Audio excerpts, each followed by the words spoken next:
Welcome back to the clustering module. Now that you've seen the theory behind how to select the right k value, let's see how we can do it using Python. First, import the required libraries, pandas, numpy, matplotlib, and k-means through sklearn.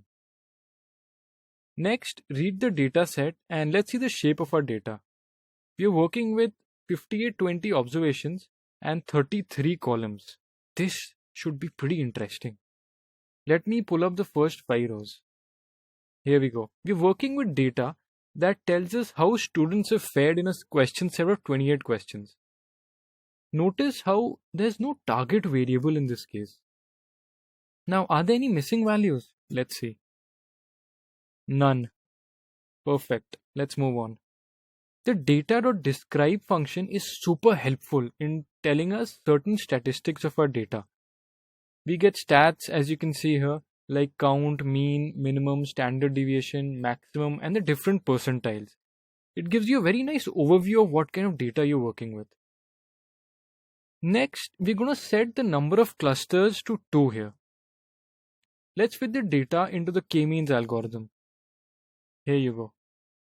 Generate the predictions. What do you think 0 and 1 here means? Take a moment to think about it. This is essentially telling us the cluster number where each observation falls in.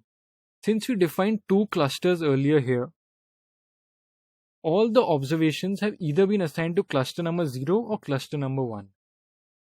Now, to see the count of observations in each cluster, we can use the value underscore counts function. So the first cluster in our case has 3150 observations and the second has 2670. Let's evaluate how our model did. I'll use inertia here as we discussed in the previous video. And when I use the score metric, I get the same result, just in negative terms. So let's move on from this. In the previous video, we saw how we can decide the right number of clusters in the k-means algorithm. We used a graph called elbow curve to decide the optimum number of clusters. Let's see how we can plot it here. Now I'll create an empty list. Let's call it SSE. Here we are running a for loop for range 1 to 20. That means run the loop for 1 to 20 clusters each. Fit the data using the k-means.fit function and append the result in our SSE list, which is empty, which we created above. So let me go ahead and run that. It's still running. It'll take a bit of time depending on your computational power and a lot of other things. So we'll just give it a second. Remember, this is running for 1 to 20 clusters each. That's why it's taking a bit of time. Alright, perfect. So we'll convert the results in a data frame and generate an elbow plot like we saw in the previous video. I'm going to go ahead and do that. Here we go. Here's our elbow plot. Interesting result, isn't it? We see an elbow starting to form somewhere around here. So we can take the number of clusters between 5 and 7. So we'll just go ahead and say 6 here. But there's one thing that we've missed out on. Can you guess what that was? We did not normalize our data. So let's do that now. Let's rectify it using the standard scalar function from sklearn. Here's a quick summary of our normalized data now. As you can see, each column has been normalized.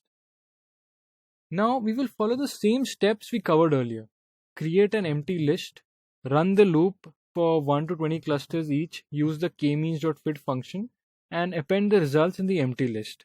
Again, this will take a bit of time because it's running for 1 to 20 clusters each. So we'll just give it a minute.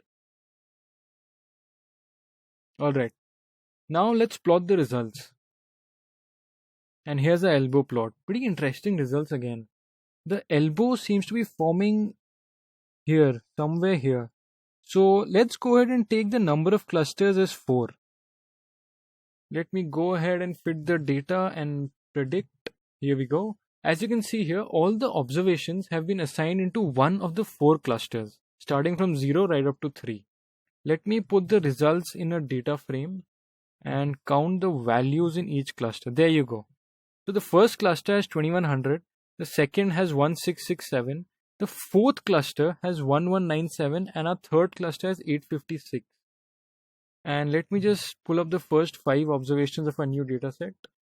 Notice now that we have a new column called cluster, which is telling us which cluster that particular observation belongs to. Pretty neat stuff. This can also be used in supervised learning problems as well. We can combine some independent variables and produce a new variable using clustering as we've got here, and then use this to predict the target variable for supervised learning problems.